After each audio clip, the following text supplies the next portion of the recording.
அன்பு உறவுகளுக்கு இனிய வணக்கங்கள். இன்றைய பதிவில் 2026ஆம் ஆண்டுக்கான குரு பெயர்ச்சி பலன்கள் கும்பராசிக்கு எப்படி இருக்க போகுது, உங்கள் வாழ்க்கையில் என்னென்ன மாதிரியான மாற்றங்களையும் தாக்கத்தையும் இந்த குரு பெயர்ச்சி ஏற்படுத்த போகுதுங்கிறத தெளிவாகவும் விரிவாகவும் இந்த பதிவில் நாம் பார்க்க போகிறோம்.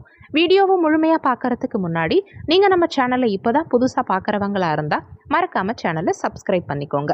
கும்பராசியை பொறுத்த வரைக்கும் அவிட்டம் 3-4 பாதங்கள், சதயம் 1-2-3-4 பாதங்கள், பூரட்டாதி 1-2-3 பாதத்தை உள்ளடக்கியது கும்பராசி.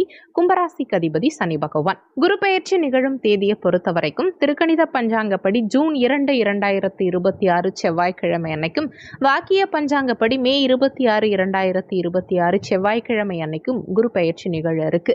குரு பகவான் மிதுன ராசியிலிருந்து தன்னுடைய உச்சராசியான கடகராசிக்கு பிரவேசிக்கிறார். கும்பராசிக்கு இது 6ஆம் இடம். கும்பராசிக்கு 2 மற்றும் 11க்கு அதிபதியான குரு பகவான் ஜூன் 2ஆம் தேதி அன்னைக்கு 5ஆம் இடத்திலிருந்து பெயர்ச்சியாகி 6ஆம் இடமான கடகராசியில உச்சபலம் பெற்ற நிலையில சஞ்சாரம் செய்ய போறார்.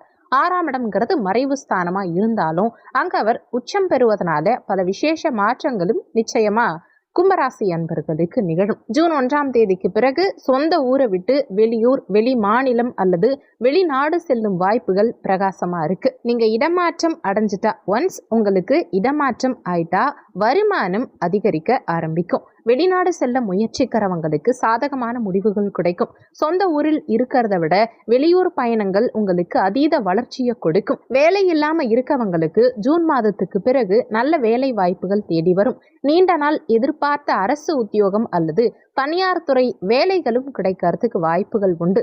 டிஎன்பிஎஸ்சி அல்லது இதர போட்டித் தேர்வுகளுக்கு தயாராகும் கும்பராசி அன்பர்களுக்கு இந்த உச்சகுருவின் காலகட்டம் உறுதியான வெற்றியை கொடுக்கும். நம்பிக்கையோட செயல்படுங்க, நிச்சயம் வெற்றி கிடைக்கும். வேலையில பணிச்சுமை சற்று அதிகரிக்கிறதுக்கு வாய்ப்புகள் உண்டு. கடினமா உழைக்க வேண்டி இருக்கும். ஆனாலுமே அதை உங்க புத்திசாலித்தனத்தால எளிமையா சமாளிப்பீங்க. புதிய தொழில் தொடங்க விரும்புறவங்க குறைந்த முதலீட்டில் தொடங்கிறது நல்லது. லோ இன்வெஸ்ட்மெண்ட் இந்த காலகட்டத்தில் உங்களுக்கு நல்லது. அதிக கடன் வாங்கி அகலக்கால் வைக்க வேண்டாம். 1 மற்றும் 7ஆம் இடங்கள்ல ராகு கேது சஞ்சாரம் செய்யும் காரணத்தினால நண்பர்களையோ அல்லது 3ஆம் நபர்களை நம்பி கூட்டு தொழில், அதாவது பார்ட்னர்ஷிப் பிஸ்னஸ் செய்யறத தவிர்த்துக்கிறது இந்த காலகட்டத்தில் உங்களுக்கு நல்லது. உங்களை மட்டுமே நம்பி இறங்கினா இந்த பீரியட் உங்களுக்கு வெற்றியை கொடுக்கும். ஏற்கனவே தொழில் செய்கிறவங்களுக்கு நஷ்டங்கள் நீங்கி லாபம் வர துவங்கும்.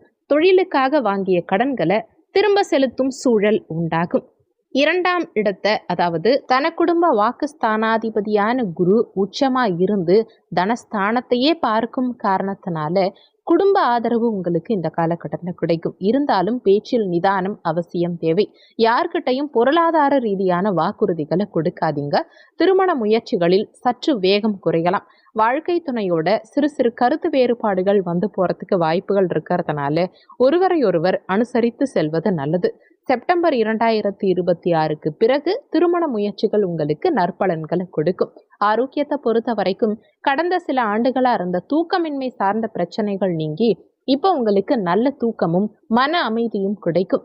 கண், பல் மற்றும் வயிறு சம்பந்தமான உபாதைகள் ஒரு சிலருக்கு வரலாம்ங்கிறதுனால கொஞ்சம் உடல் நலத்துல கூடுதல் அக்கறை எடுத்துக்க பாருங்க. மென்டலி சற்று ப்ரெஷர் அதிகமா இருக்குங்கிறதுனால அதிகமா யோசிக்கிறத, ஓவர் திங்கிங்கை கட்டுப்படுத்துறது நல்லது. இடமாற்றம் மற்றும் மன அழுத்தம் காரணமா ஒரு சிலருக்கு ஹேர் லாஸ் ஏற்படுறதுக்கு, முடி உதிர்வுகள் ஏற்படுறதுக்கு வாய்ப்புகள் உண்டு. இரும்பு சத்து மற்றும் கீரை வகைகளை உணவுல அதிகமா சேர்த்துக்க முயற்சி பண்ணுங்க. இந்த காலகட்டம் சிறப்பா அமைய நீங்க செய்ய வேண்டிய பரிகாரம் என்னன்னா, வியாழக்கிழமை தோறும் அருகில் இருக்கும் சிவாலயம் சென்று தட்சணாமூர்த்தியை மனமுருகி வழிபாடு செய்யறது சிறப்பு. வாய்ப்பு கிடைச்சா ஒரு முறை ஆலங்குடி குருஸ்தலம் சென்று நெய்தீபம் ஏற்றி வழிபாடு செய்ய பாருங்க. இது ஆத்ம திருப்தியையும் தடைகள் விலகலையும் ஏற்படுத்தும். மஞ்சள் நிற பொருட்கள் அல்லது மஞ்சள் நிற வாழைப்பழம் இதை ஏழை எளியவங்களுக்கு தானமா வழங்கலாம்.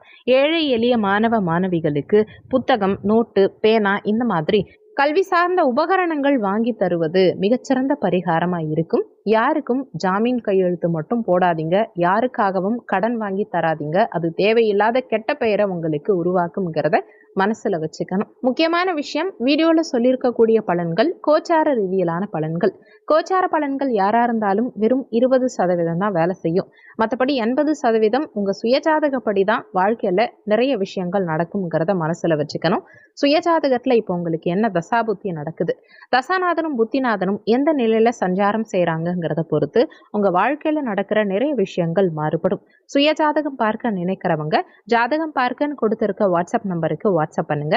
நன்றி. மற்றும் ஒரு நல்ல பதிவோடு மீண்டும் உங்களை சந்திக்கிறோம்.